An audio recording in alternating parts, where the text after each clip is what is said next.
जय हिंद दोस्तों। आज हम सब फिर एक नए वीडियो के साथ क्लास की शुरुआत करते हैं। आज की आपकी क्लास मैथ पेडागोजी की क्लास है, जो कि आपके आने वाले सीटेट एग्जाम के लिए मोस्ट इंपॉर्टेंट है। इसमें जिस टॉपिक को आज हम सब कवर करेंगे वह टॉपिक आपका है ELPS थ्योरी एंड निदानात्मक या उपचारात्मक शिक्षण। इस टॉपिक के बारे में हम सब विस्तार पूर्वक से चर्चा करेंगे। अगर आप इस चैनल पर नए हैं दोस्तों तो चैनल को सब्सक्राइब जरूर करिए।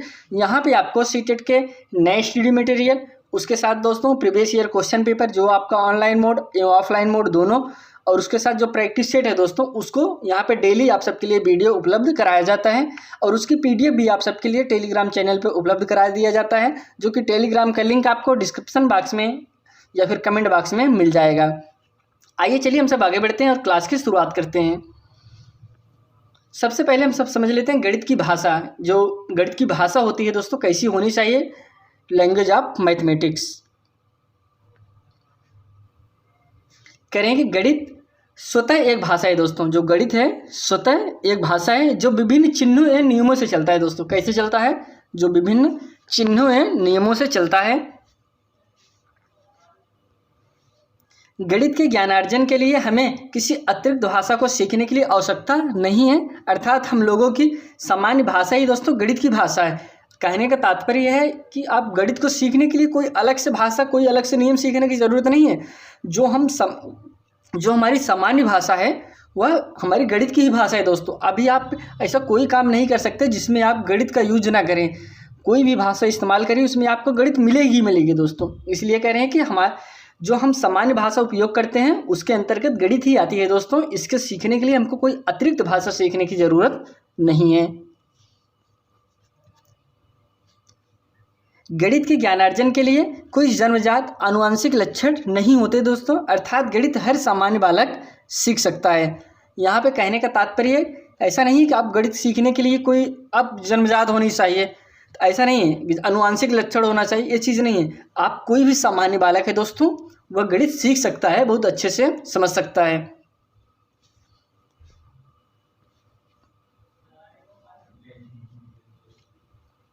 आगे जो समझते हैं गणित की भाषा के प्रमुख अंग, कुछ हम जो गणित की भाषा है उसके कुछ अंग है उसको समझते हैं। दोस्तों ये जो नियम दिया गया है, जो इसकी भाषा जो अंग है दोस्तों, इसे सीक्वेंस वाइज ही याद करिएगा, क्योंकि यह सीक्वेंस वाइज पूछता है। एग्जाम में जब भी आता है यही पूछ लेता है क्रम इनका बताइए कि कैसा क्रम रहेगा, पहले पे कौन रहेगा, दूसरे पे कौन रहेगा, फिर चौथे पे कौन रहेगा। इस प्रकार से क्रम ही पूछता है। तो पहला कह रहे हैं पद, टर्म्स, फिर अगला जो है दोस्तों प्रत्यय, फिर तीसरा है सूत्र, फार्मूला, चौथा है सिद्धांत, प्रिंसिपल, लास्ट है दोस्तों चिन्ह, सिंबल। ये दोस्तों ये गणित के प्रमुख अंग है दोस्तों। पहला क्या है? पद है, दूसरा प्रत्यय, तीसरा सूत्र है, चौथा सिद्धांत है, पांचवा चिन्ह है दोस्तों। ये गणित के अंग है और ये सीक्वेंस वाइज, यही सीक्वेंस के हिसाब से जो गणित की भाषा के अंग है सीक्वेंस वाइज ही चलते हैं दोस्तों। आगे समझते हैं, आप इसके सीक्वेंस याद करिएगा। जो आगे कह रहे हैं कक्षा में गणित को कैसे पढ़ाया जाए। अभी अगर आप एक टीचर हैं, गणित को आपको पढ़ाना है तो आप किस प्रकार से क्लास में गणित को प्रेजेंट करेंगे उसको हम सब बताते हैं।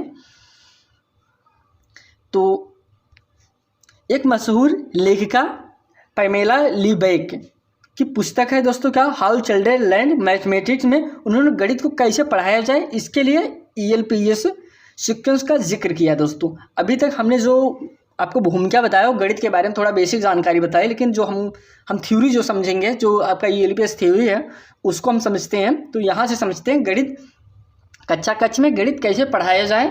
उसके लिए दोस्तों एक जो मशहूर लेखिका थी, कौन थी? पैमेला लीबैक थी। नाम क्या है दोस्तों? पैमेला लीबैक। इनकी जो प्रसिद्ध पुस्तक थी दोस्तों, पुस्तक आप याद करिएगा, पुस्तक पूछता है एग्जाम में काफ़ी बार, हाउ चिल्ड्रन लर्न मैथमेटिक्स, में उन्होंने बताया है कि गणित बालक को गणित कैसे पढ़ाया जाए। इसके लिए उन्होंने एक ELPS सीक्वेंस का जिक्र किया है। किसका जिक्र किया है? ELPS सीक्वेंस का जिक्र किया। कौन जिक्र किया है? पैमेला लीबैक ने। तो आगे हम बढ़ते हैं और ELPS के बारे में हम विस्तार पूर्वक से जानते हैं। हम समझते हैं ELPS क्या है दोस्तों।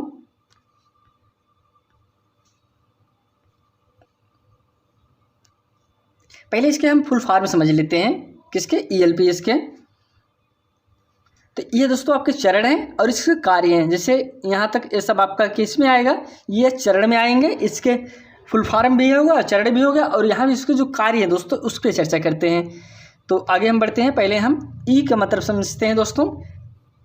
एक्सपीरियंस विद फिजिकल ऑब्जेक्ट, ई का मतलब है ठोस वस्तुओं के साथ अनुभव, विविध प्रकार के वस्तुओं के साथ बार बार अभ्यास, यह आपका ई का मतलब हुआ।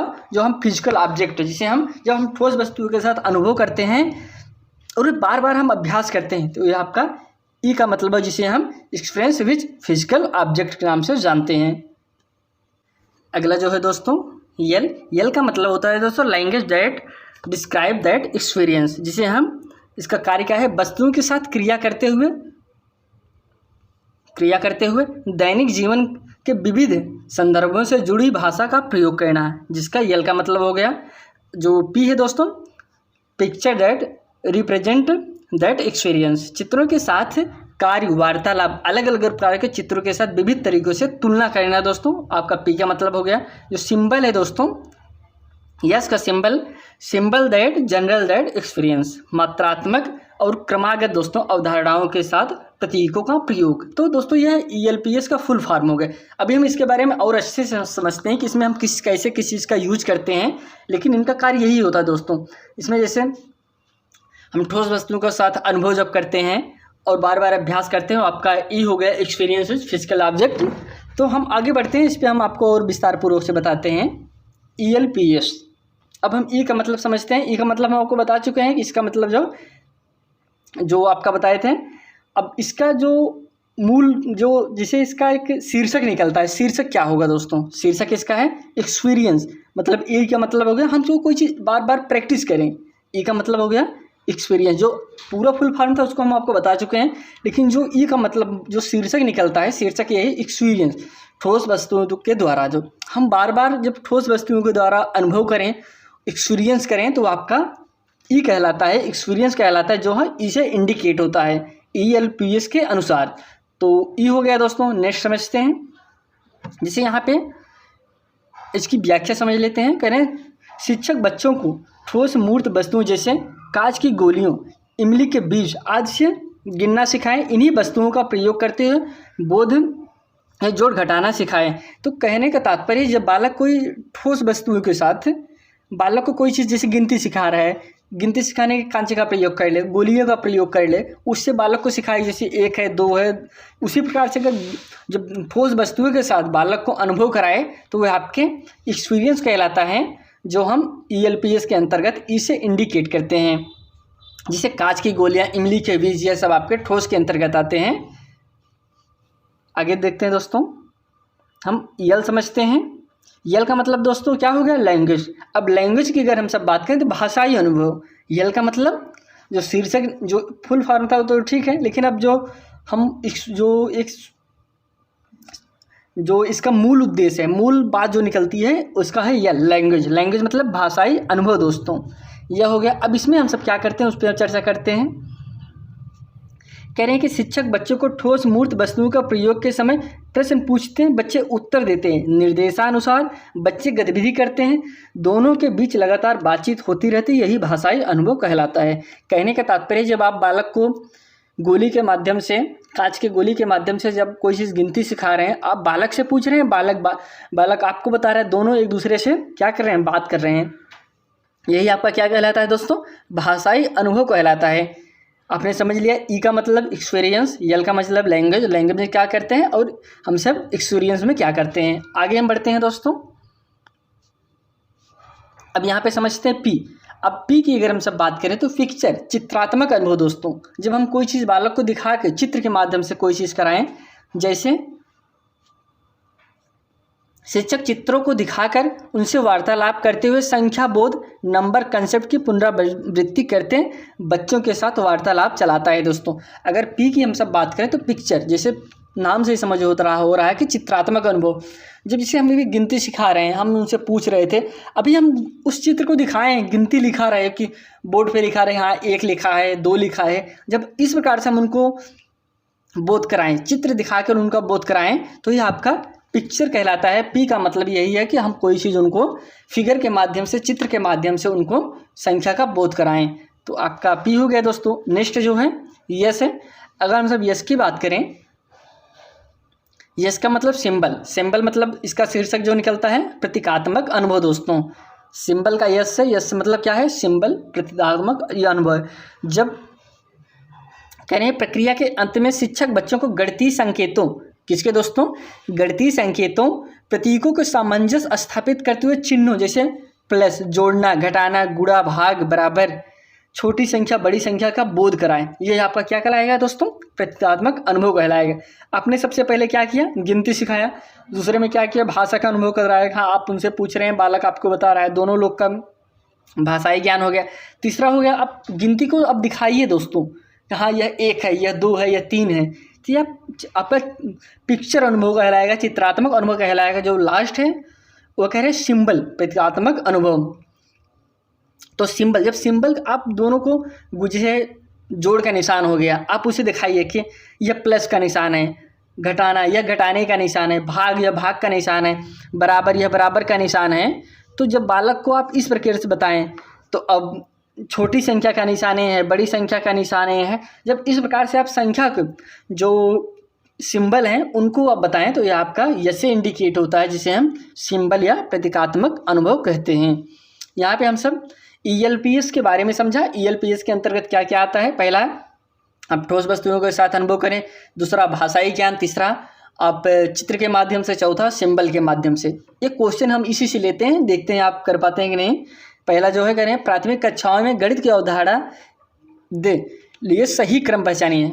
यहाँ पे देने के लिए होना चाहिए कि प्राथमिक कक्षाओं में गणित की अवधारणा देने के लिए सही क्रम पहचानिए। आप प्राथमिक कक्षा में गणित की अवधारणा किस प्रकार से देंगे, पहला है चित्र के माध्यम से, ठोस के माध्यम, संकेत के माध्यम से, ठोस के माध्यम, ठोस वस्तु के माध्यम से। बी है संकेत, ठोस वस्तु, चित्र के माध्यम से। सी है ठोस वस्तु, संकेत, चित्र। अब डी है दोस्तों ठोस वस्तु, चित्र और संकेत। जैसा कि हमने आपको बताया था, सबसे पहले क्या होगा, सबसे पहले होगा आपका संकेत होगा, ठोस वस्तु का हम अनुभव कराएंगे, फिर उसके बाद भाषाई ज्ञान कराएंगे। तो इसमें कहीं भाषाई ज्ञान तो है नहीं, तब भाषाई ज्ञान के बाद जो नेक्स्ट है क्या है, चित्र है। तो हम उसके पहले, अब उसके बाद बालक को चित्र दिखाएंगे, फिर उसके बाद हम सिंबल का बोध कराएंगे। तो ऑप्शन डी इज दोस्तों राइट आंसर। चलिए हम सब अगले क्वेश्चन पे देख चलते हैं। गणित की भाषा सरल या कठिन, दोस्तों गणित की भाषा सरल है या कठिन है, उसको आपको बताना है।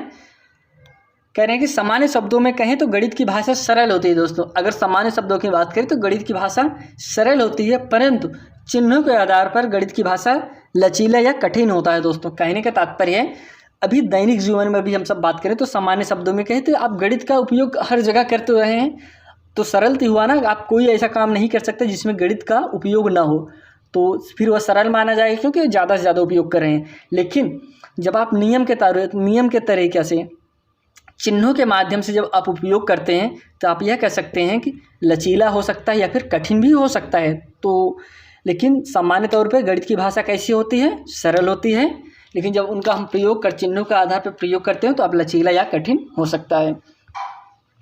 जैसे दोस्तों अब बार का चिन्ह का प्रयोग अलग अलग जगह अलग अलग निष्कर्ष निकलता है। दोस्तों अब यहाँ पे कहने का जो तात्पर्य है, अब इस कैसे है कठिन हो गया, कहने का तात्पर्य अगर हम बार का चिन्ह देखें, जब हम चिन्ह का प्रयोग कर रहे हैं, आपको बता रहे हैं कि जब हम चिन्ह का प्रयोग करते हैं तो कहीं पे कठिन हो जाता है, कहीं पे सरल हो जाता है, कहीं पे लचीलापन हो जाता है। तो जैसे किसी संख्या जैसे 5 है, 5 पे अगर बार लग गया इसका मतलब क्या हो गया कि 5 ऐसे 5 बार काफ़ी बार लिखा गया है ना, तो ये इंडिकेट कर रहा है। लेकिन अगर कहीं यही चीज़ ऐसे हो जाए, जैसे 5 लिख दिए, अब 0.4 लिख दिए, अब इसका मतलब क्या होगा, अभी तो माइनस हो गया ना। तो कहने का तात्पर्य है बार ऐसा चिन्ह है दोस्तों जिसका प्रयोग अलग अलग जगह होता है। समस्या वहीं होती है जब हम चिन्ह का प्रयोग करते हैं, तब आप यह कह सकते हैं कि लचीला हो सकता है और कठिन हो सकता है चिन्ह के माध्यम से। बाकी सामान्य तौर पर दोस्तों गणित सरल भाषा में गिनी जाती है। यहाँ पे हमने समझा जो आपका ELPS थ्योरी है उसके बारे में, थोड़ा सा गणित के बेसिक नॉलेज के बारे में आप सबको बताया। अब हम सब आगे बढ़ते हैं और समझते हैं जो आपका निदानात्मक है, उपचारात्मक शिक्षण है, उसके बारे में, डायग्नोस्टिक ऑन रेमेडियल टीचिंग। सबसे पहले समझेंगे दोस्तों निदानात्मक शिक्षण। अब निदानात्मक की अगर हम सब बात करें तो जिसका अर्थ होता है कमियों का पता लगाना। पहले अगर हम आपको शीर्षक बता दें, भूमिका बता दें कि पूरे इस शब्द का मतलब ही क्या है, इसका मतलब यही दोस्तों निदानात्मक शिक्षण का मतलब यही है। हम सबसे पहले क्या करें, कमियों का पता लगाना आपका क्या निदान कहलाता है। निदान का मतलब यही होता है दोस्तों कि हम कोई चीज़ को कमी को पता कर लें कि हमको उसके निदान समझ गए हैं। अब हम जब निदान समझ गए तब हम उसको उपचार करेंगे ना। पहले हम क्या समझेंगे, पहले किसी चीज़ की इलाज समझेंगे, हाँ इसका निदान क्या है, निदान यह है, फिर हम उसको इलाज करते हैं। तो सबसे पहले हम क्या समझेंगे, उसका इलाज क्या है, इलाज समझेंगे बाद फिर उसका हम इलाज करेंगे। तो फिर पहले हम निदान को समझ लेते हैं, जिसका अर्थ है हम कमियों का पता लगाना। निदान का मतलब क्या होता है, निदानात्मक शिक्षण, कमियों का पता लगाना। आगे समझते हैं, अधिगम के दौरान निहित रिक्तियों कमियों का पता लगाना ही क्या कहलाता है दोस्तों, निदानात्मक शिक्षण कहलाता है। किसके दौरान दोस्तों, सीखने के दौरान निहित रिक्तियों, जो सीखने के दौरान जो कमियां होती हैं उसका पता लगाना ही दोस्तों क्या कहलाता है, निदान कहलाता है, निदानात्मक शिक्षण कहलाता है। आगे देखते हैं दोस्तों, यहाँ पे हम सब निदानात्मक शिक्षण के बारे में आपने समझ लिया कि निदानात्मक शिक्षण कहेंगे किसे, जब हम किसी कमियों का पता लगा लेते हैं वो आपका निदानात्मक शिक्षण कहलाता है। तो अधिगम के दौरान जैसे हम कोई चीज़ सीख रहे हैं तो सीखने में हमको जो कठिनाई हो रही है, हम कठिनाई क्यों हो रही है, जो उसकी कमियां हैं उसको आप जब जान जाएंगे आपका निदानात्मक शिक्षण कहलाता है। आगे समझते हैं निदानात्मक शिक्षण के बारे में। इसके दोस्तों अगर देखा जाए तो दो प्रकार से होते हैं। एक आपका निष्पत्ति परीक्षण, तो इसमें हम पहला जो समझेंगे निष्पत्ति परीक्षण, पहला कह रहे हैं बालक ने किसी विषय में कितना सीखा इसका पता लगाना आपका क्या कहलाता है दोस्तों, निष्पत्ति परीक्षण कहलाता है। बालक ने, जैसे हम बालक को कोई चीज़ सिखा रहे हैं वो कितना सीख लिया, जब इसको हम पता लगा लेते हैं, जैसे हम गिनती भी गिना रहे हैं बालक को, हमको ये पता हो गया कि बालक 50 तक गिनती आ गई है। अब इसका पता जब हम लगा लेते हैं तो यह आपका क्या कहलाता है, निष्पत्ति परीक्षण कहलाता है। अब निष्पत्ति उपलब्धि अगर हम सब बात करें तो एक दूसरा होता है क्या, निष्पत्ति उपलब्धि। हमने परीक्षण का पता लगाया कि बालक ने 50 तक गिनती सीख लिया, हमने सिखा रहे थे, अब हमको पता हो गया कि बालक 50 तक गिनती बता ले रहा है। बालक ने किसी विषय में कितना सीखा इसका पता लगाना क्या कहलाता है, निष्पत्ति परीक्षण। अब जो दूसरा है कह रहे हैं निष्पत्ति उपलब्धि। अब अगर इसकी हम सब बात करें तो इसमें इसको दो प्रकार से डिवाइड करते हैं, एक सफल दोस्तों, एक असफल। हमने तो यह तो पता कर लिया कि बालक ने कितना सीखा इसका पता तो लगा लिया। अब जो उसकी उपलब्धि है दोस्तों, अब उपलब्धि में एक तो ऐसा ऑप्शन आता है कि वह पास हो सकता है, एक ऐसा ऑप्शन होता है वो फेल हो सकता है, सफल हो सकता है और असफल हो सकता है। जो सफल होता है दोस्तों वह कई प्रकार से होता है, जैसे 2 प्रकार से 3 प्रकार से होता है। कोई फर्स्ट डिवीजन पास हो जाएगा, कोई सेकंड डिवीजन पास हो जाता है, कोई थर्ड डिवीजन पास हो जाता है। यह आपका निष्पत्ति उपलब्धि के अंतर्गत सफल कहलाता है। लेकिन कुछ बच्चे होते हैं जो असफल हो जाते हैं, जो फेल हो जाते हैं, वह क्या कहलाते हैं, वह असफल की श्रेणी में आते हैं। सबसे पहले हम समझते हैं सफल में, जैसे हम कोई बालक फर्स्ट डिवीजन पास हुआ और दूसरा कुछ सेकंड में हुए, कुछ थर्ड में हुए। अब यहाँ पे जो होता है दोस्तों, अब उसका नेक्स्ट क्लास में प्रोग्रेस हो जाएगी। जैसे कोई बच्चा 3 में है, वह एग्ज़ाम हुआ तो उसमें वो सफल हो गया, तो कुछ बच्चे फर्स्ट में पास हुए, कुछ सेकंड में, कुछ थर्ड में। अब अगली प्रक्रिया उनके साथ क्या होगी, अगली प्रक्रिया यह होगी कि वह नेक्स्ट क्लास में जाएंगे। लेकिन जो बालक असफल होते हैं, यहाँ पे कह रहे हैं असफल छात्रों के असफलता के कारणों का पता लगाया जाता है और उसे ही निदानात्मक शिक्षण कहा जाता है। किसे कहा जाएगा निदानात्मक शिक्षण दोस्तों, जो असफल बालक हैं। जैसे बालक आपकी क्लास में 50 बालक हैं, 50 बालक में 25 मान लो 40 बालक पास हो गए हैं आपके, कुछ बालक फर्स्ट, कुछ बालक सेकंड, कुछ बालक थर्ड, तो आपके 40 बालक तो पास हो गए। लेकिन जो 10 बालक फेल हो गए, वो क्यों फेल हो गए दोस्तों, कहाँ कमियाँ रह गई, कौन चीज़ उनको नहीं आ रहा था, इसका पता लगाना ही क्या कहलाता है, आपका निदानात्मक शिक्षण कहलाता है। बालक क्यों फेल हुआ, जब इसको हम पता लगा लेते हैं, यही आपका कहलाएगा निदानात्मक शिक्षण। तो हमने यहाँ पे समझ लिया। और यहाँ पे भी दोस्तों जो सफल होते हैं इसका भी पता लगाना, अगर हम यह पता करें कि कोई बालक फर्स्ट पास हो गया, कोई बालक सेकंड पास हो गया, जो बालक सेकंड पास हुआ वह क्यों सेकंड पास हो गया, इसका भी पता लगाना आपका क्या कहलाएगा, निष्पत्ति उपलब्धि में जो सफल बालक है, अगर कोई सेकंड पास हो गया, इसको हम पता करें कि क्यों वह सेकंड हो गया। कुछ बच्चे तो उसमें फर्स्ट पास हो गए, कुछ बालक सेकंड हो गए, वह क्यों सेकंड हो गए, इसका पता लगाना ही आपका क्या कहलाएगा, निदानात्मक शिक्षण कहलाएगा। आई होप दोस्तों आपने निदानात्मक शिक्षण को समझ लिया होगा कि निदानात्मक शिक्षण कहते किसे हैं। आगे समझते हैं, कुछ क्वेश्चन को यहाँ पे सॉल्व कर लेते हैं इसी से रिलेटेड, ताकि आपका कंसेप्ट और क्लियर हो जाए।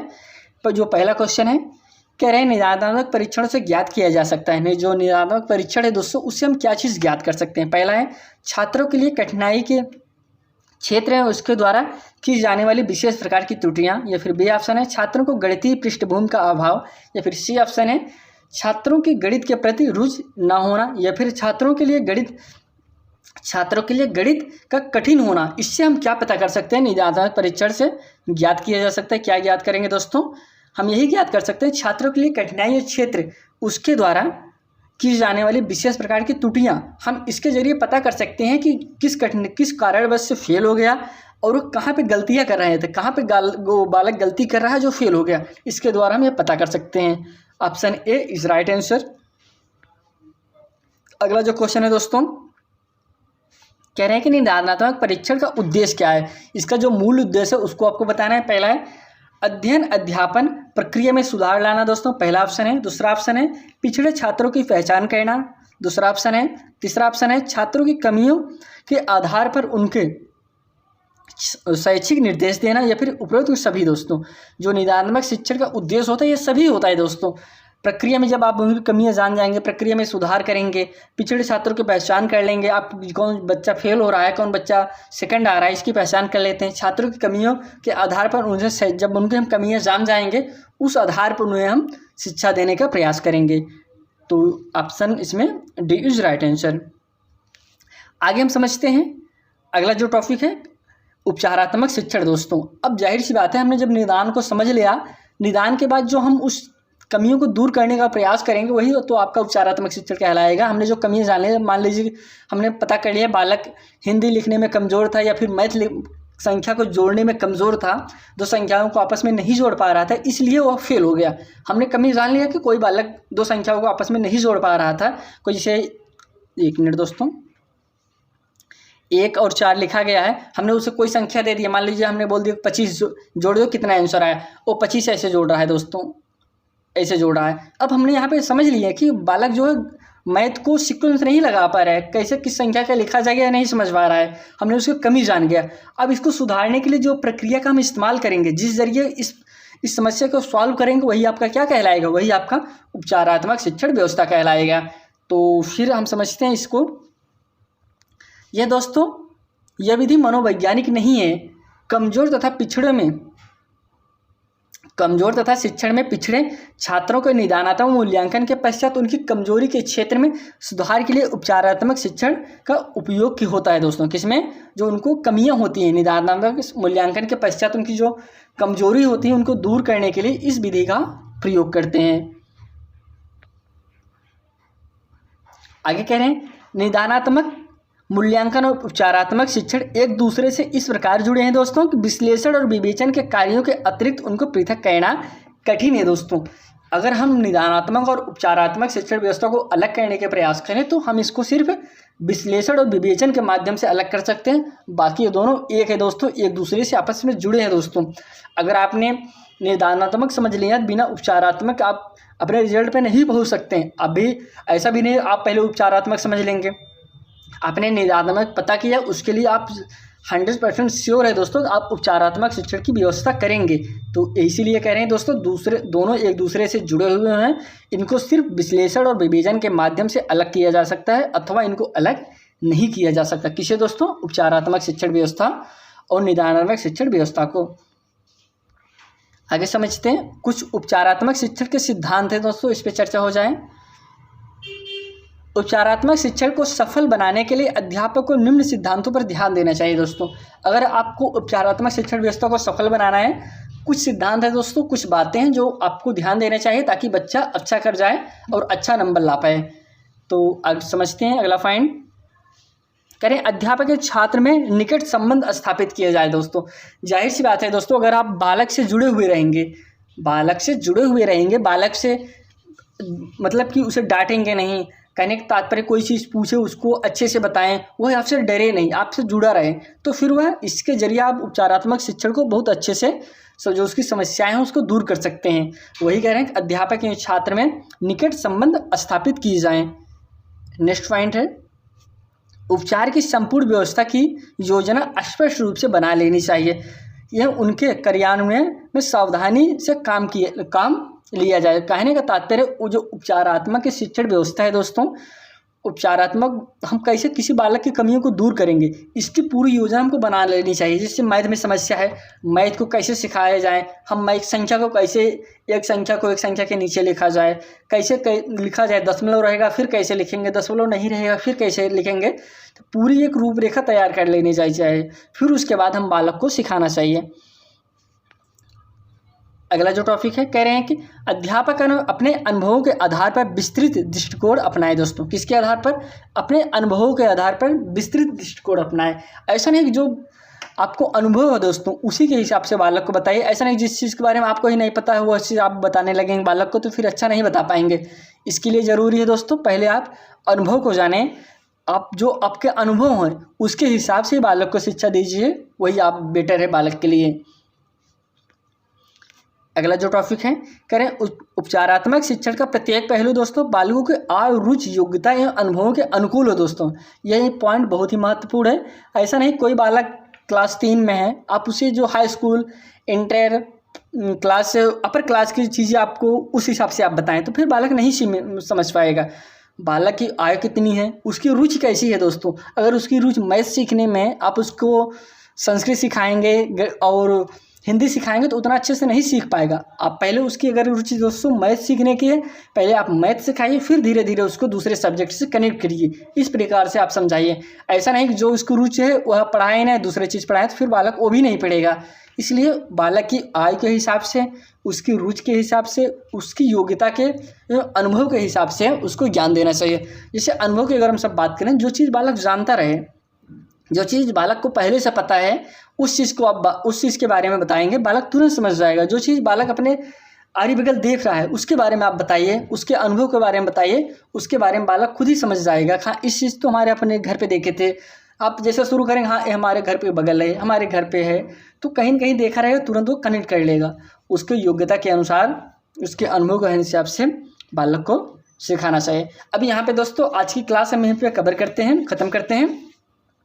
आज हमने समझा जो आपके गणित के महत्वपूर्ण टॉपिक हैं पेडागोजी से संदर्भित। इस टॉपिक से आपके सीटेट एग्जाम में दोस्तों हर बार क्वेश्चन पूछे जाते हैं।